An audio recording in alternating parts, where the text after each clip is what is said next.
Hello students, how are you? I think you are well at your home.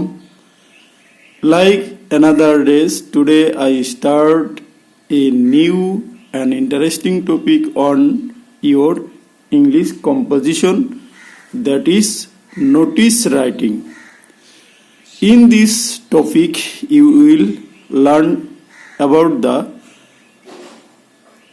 full conception of notice, that is what is notice, what are the points to be remembered for notice writing, and what are the design of a notice. Okay, মৰমৰ ছাত্ৰ ছাত্ৰীসকল, তোমালোকে ঘৰত নিশ্চয় ভালে আছা, ঘৰত ভালদৰে পঢ়া শুনা কৰি আছা। বেলেগ দিনৰ নিচিনাকৈ আজিও মই তোমালোকৰ কাৰণে এটা নতুন টপিক লৈ আহিছোঁ। আজিৰ টপিকটো মই লৈছোঁ নোটিছ ৰাইটিং, ইংৰাজী কম্পজিশ্যনৰ পৰা। আৰু এই নোটিছ ৰাইটিঙত তোমালোকে পাবা নোটিছ ৰাইটিং কি, নোটিছ ৰাইটিং লিখিবলৈ হ'লে কি কি পইণ্ট মনত ৰাখিব লাগিব, এটা নোটিছ ৰাইটিঙৰ মডেল বা ফৰ্মেটটো কি, সেই বিষয়ে মই তোমালোকৰ আগত আজি শিকাই দিবলৈ যত্ন কৰিম। আশা কৰোঁ এই ভিডিঅ'ৰ জৰিয়তে এই নোটিছ ৰাইটিঙৰ পৰা তোমালোকৰ 9, 10, 11, 12 ক্লাছত অহা নোটিছখিনি তোমালোকে ধুনীয়াকৈ লিখিবলৈ ট্ৰাই কৰিব পাৰিবা। গতিকে আজিৰ ভিডিঅ'টো স্কিপ নকৰি তোমালোকে প্ৰথমৰ পৰা শেষলৈ চাবা। আৰু ভিডিঅ'টো যদি তোমালোকৰ ভাল লাগে, ভিডিঅ'টোত লাইক দিবা, কমেণ্ট কৰিবা আৰু বন্ধু বান্ধৱীৰ লগত শ্বেয়াৰ কৰিবা। বলা এতিয়া আমি নোটিছ ৰাইটিঙৰ বিষয়ে শিকোঁ। এই নোটিছ ৰাইটিঙৰ পৰা HS ফাইনেল ইয়াৰ এক্সামিনেশ্যনত তোমালোকৰ 5 নম্বৰ থাকিব। নোটিছ, এডভাৰটাইজমেণ্ট আৰু পোষ্টাৰ, এই তিনিটাৰ পৰা যিকোনো দুটা আহে, আৰু সেই দুটাৰ পৰা তোমালোকৰ কি আহিব যে নোটিছ ৰাইটিং লিখিবলৈ আহিব। অ'কে, গতিকে তোমালোকে এই প্ৰয়োজনীয় ভিডিঅ'টো ভালদৰে বুজি ল'বলৈ যত্ন কৰিবা। আমি জানো নহয়, তোমালোকে গমেই পাইছা নোটিছ ৰাইটিং, নোটিছ মানে কি, জাননী। অসমীয়াত ইয়াক কি বুলি কোৱা হয়, জাননী। জাননী দিয়ে যে কি লিখিম বা কি, কোনোবা তোমালোকৰ স্কুলতো জাননী দিয়ে, তাৰপিছত তোমালোকৰ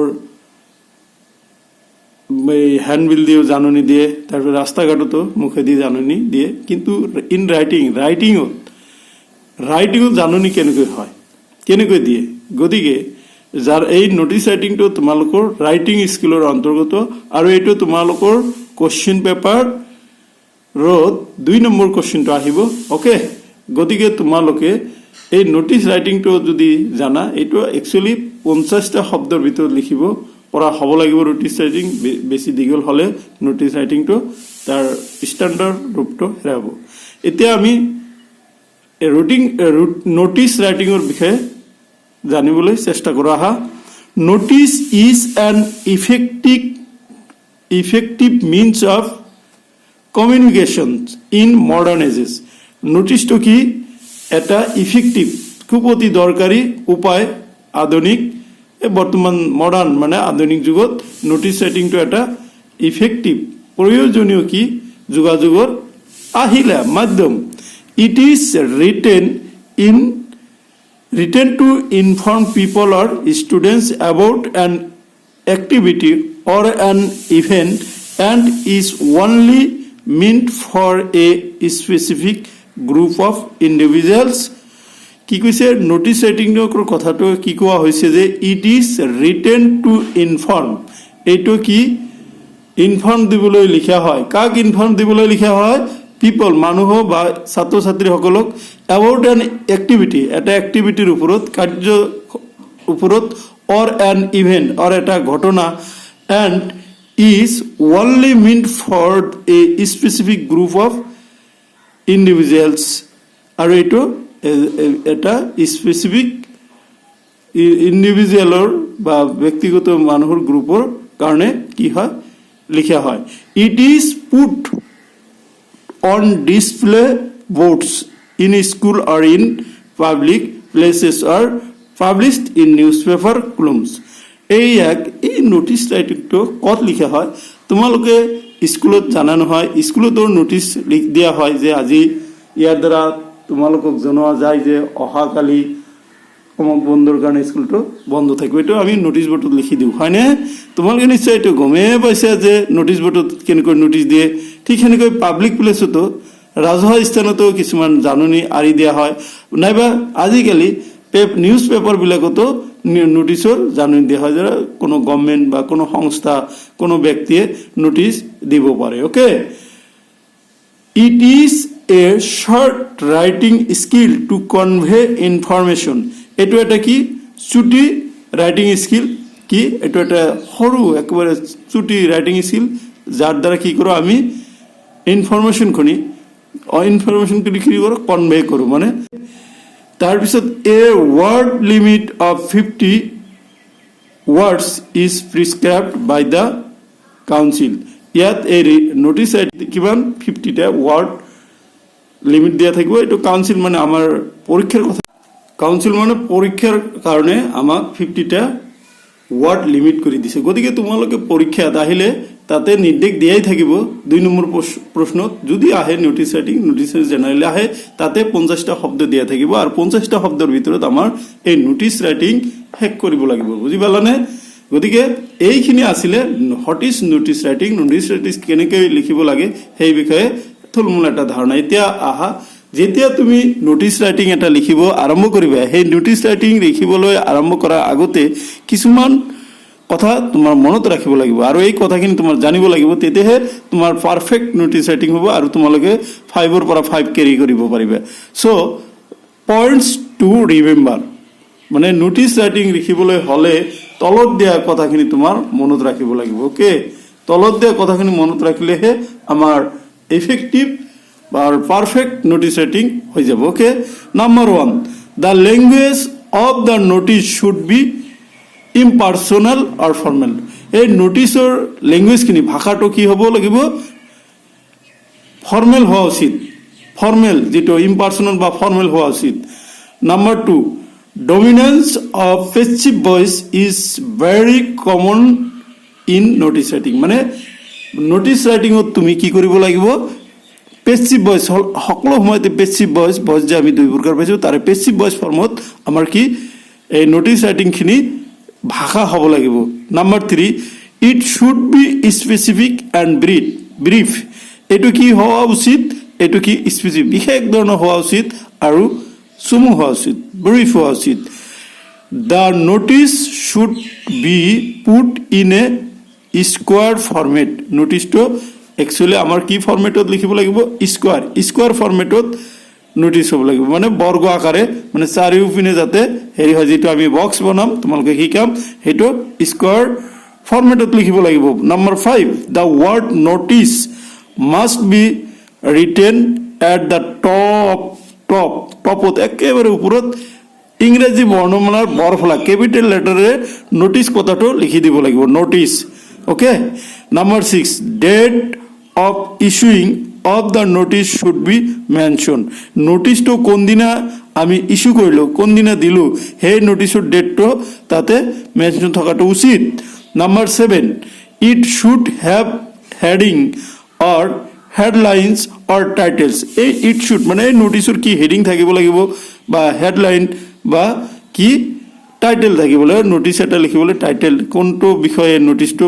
যে বন্দৰ জাননী তেতিয়াহ'লে বন্দৰ জাননী সেইটো হেডিংটো দিব লাগিব ওকে তাৰপিছত number 8 the content of the notice must contain the complete information that is for a meeting যেনেকুৱা যদি মিটিঙৰ কাৰণে এক্সাম্পল এটা দিছে date time venue purpose agenda এইবিলাক থাকিব লাগিব মানে যিটো সেই নোটিছৰ কি থাকিব তোমার কন্টেন্ট থাকবে এই কন্টেন্টত কিন্তু কমপ্লিট ডাটাখিনি ইনফরমেশনখিনি তথ্যখিনি কিন্তু আমার যোগান ধরিব লাগিব কারণ কি কমপ্লিট তথ্য যোগান নধৰিলে আমাৰ কি হ'ব নোটিছ কেতিয়া দিলে কেনেকৈ দিলে কেতিয়া হ'ব কত হ'ব আৰু কিমান সময়ত হ'ব কিহৰ উদ্দেশ্য হ'ব সেইখিনি কথা কিন্তু নোটিছত ধুনীয়াকৈ উল্লেখ থাকিব লাগিব সেইকাৰণে কৈছে ফৰ এক্সাম্পল দিছে যে মিটিঙৰ কাৰণে হলে যেনেকুৱা ডেট কোন দিনা হ'ব টাইম কেতিয়া হ'ব ভেনু কোন স্থানত হ'ব, পাৰপ'জ উদ্দেশ্যটো কি, এজেণ্ডাবিলাক কি বিষয় সেই নোটিছত আলোচনা কৰাব, সেই বিষয়ে কিন্তু আমাৰ নোটিছত উল্লেখ থাকিব লাগিব। বুজি পাইছেনে? গতিকে তোমালোকে এই নোটিছ ৰাইটিঙত এই পইণ্টকেইটা কিন্তু ধুনীয়াকৈ মনত ৰাখিবলৈ যত্ন কৰিব লাগিব। Okay, number 9, the content of the notice কভাৰ্ছ the 5 W's: what, where, when, who, whom.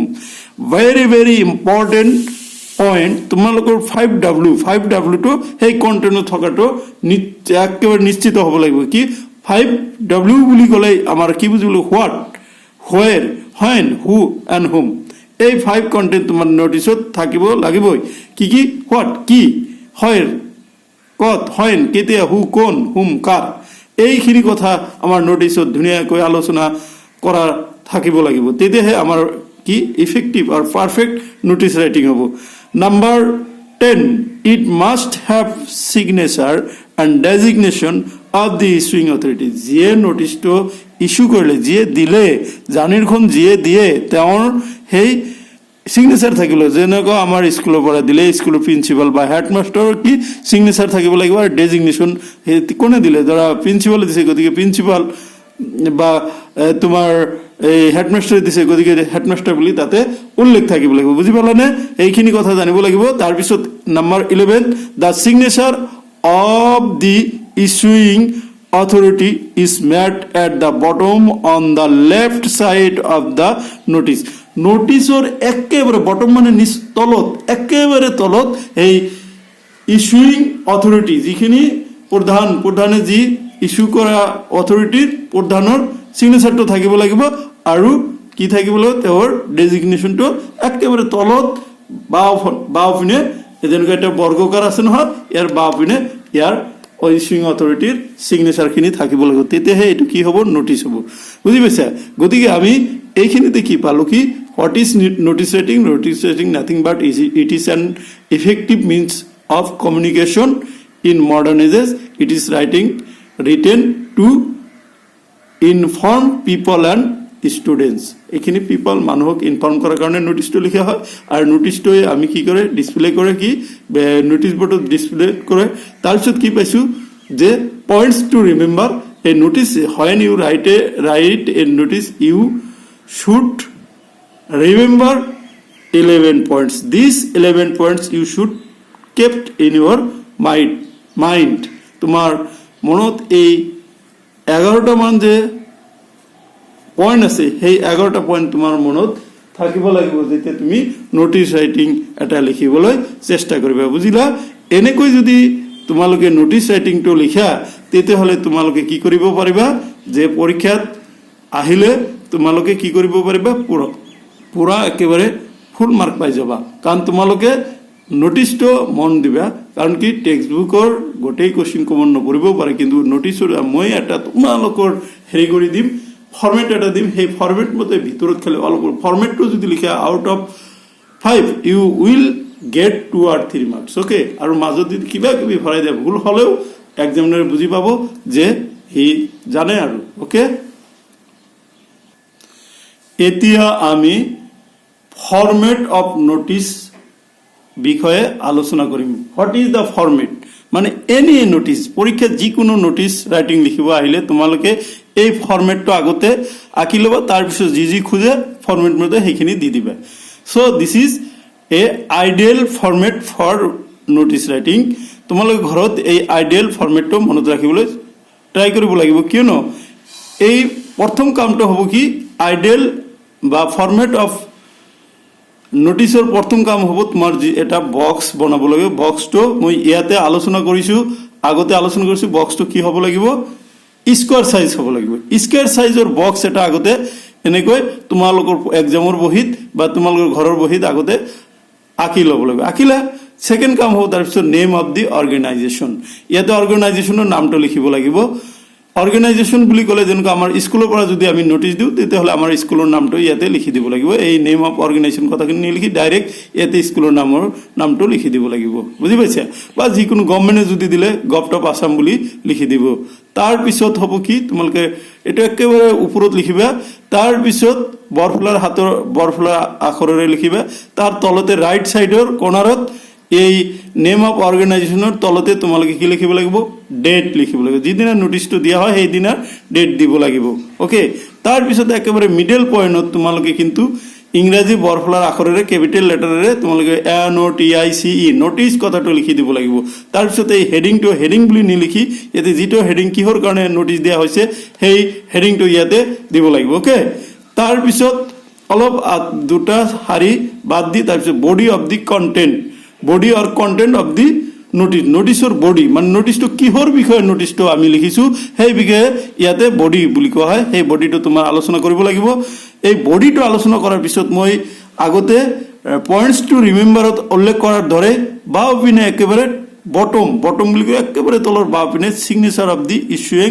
Authority ধৰা তোমাৰ স্কুলৰ পৰা দিলে স্কুলখন হায়াৰ সেকেন্ডাৰী গতিকে হায়াৰ সেকেন্ডাৰী প্ৰিন্সিপালৰ ইয়াতে সিগনেচাৰ থাকিব আৰু সেই তোমাৰ প্ৰিন্সিপাল ছাৰৰ কি সিগনেচাৰ থাকিব আৰু ডেজিগনেশ্যন মানে প্ৰিন্সিপাল ছাৰৰ পদবীৰ নাম ইয়াতে প্ৰিন্সিপাল দিলে ইয়াতে প্ৰিন্সিপাল হ'ব হেডমাষ্টাৰ দিলে হেডমাষ্টাৰ আসাম গভৰ্ণমেণ্টৰ দ্বাৰা এডুকেশ্যন মিনিষ্টাৰ দিলে এডুকেশ্যন মিনিষ্টাৰ বুলি লিখিব লাগিব গতিকে এইখিনি হল কি ফৰমেট অফ নোটিছ তোমালোকে একেবাৰে ইজি মই ইজিতকৈ ইজি কৰি দিছো যে ইয়াতে প্ৰথমতে তোমালোকে সেই অৰ্গেনাইজেশ্যন যেনেকুৱা মই বুলি কৈছো কি স্কুলৰ পৰা দিছে গতিকে স্কুলৰ নামটো তাৰ তলতে ডেট একে মিডলত কি লিখিব লাগিব নোটিছ ইংৰাজী বৰফলা আখৰেৰে তাৰ পিছত হেডিংটো কি হয় সেইটো দিবা কিহৰ ওপৰত নোটিছটো দিছা তাৰ পিছত বডি অৰ কন্টেন্টটো লিখিবা তাৰপে একেবাৰে বটমত তলত বাও পিনে তোমালোকৰ ইস্যুইং অথৰিটিৰ সিগনেচাৰ আৰু ডেজিগনেশ্যনটো দিবা তোমালোকৰ এই ফৰমেটটো মনত ৰাখিলে পৰীক্ষাত আহিলে যিকোনো নোটিছ লিখিবলৈ আহিলেও তোমালোকে যদি সেই অৰ্গেনাইজেশ্যন নাম দিয়াই থাকিব ডেটটো জানাই নোটিছ বুলি জানিবা হেডিং এটা দিবা যিটো হেডিং খুজে সেইটো দিবা বডি অলপ লিখি দিবা থুলমূলকৈ লিখিলেও হ'ব আৰু যদি কমন পৰে মই তোমালোকৰ 10টা মান বা 5টা মান এনেকৈ 5টা আপাতত ফ্ৰী ফাইনেল কাৰণে 2টা বা 3টা মান আলোচনা কৰিম পিছত after complete the free final examination I shall discuss মোৰ অন নোটিছ ওকে তাৰ পিছত এইখিনি আলোচনা কৰাৰ পিছত তোমালোকৰ কিছুমান কোশ্চেন সলভ আলোচনা কৰিম ওকে সো এইখিনি আছিল আজিৰ বিষয়বস্তুত আমি কি শিকিলো যে নোটিছ হোৱাট ইজ নোটিছ কি নোটিছ কি কিহৰ কাৰণে নোটিছটো লিখিব লাগে আৰু নোটিছ লিখিবলৈ হলে কি পইণ্ট আমি মনত ৰাখিব লাগে সেইখিনি কথা আমি 11টা পইণ্ট আলোচনা কৰিলে সেইখিনি জানিলো তাৰ পিছত what is the format of নোটিছৰ ফৰমেট কি এইখিনি আমি আলোচনা কৰিলো অহা ক্লাছত আমি নোটিছৰ এটা বা দুটা এক্সাম্পল আলোচনা কৰিবলৈ ট্ৰাই কৰিম গতিকে তোমাৰ অহা ক্লাছলৈ তোমালোকক স্বাগতম জনাই মই আজিৰ ক্লাছ ইয়াতে সমাপ্ত কৰিলো থ্যাংক ইউ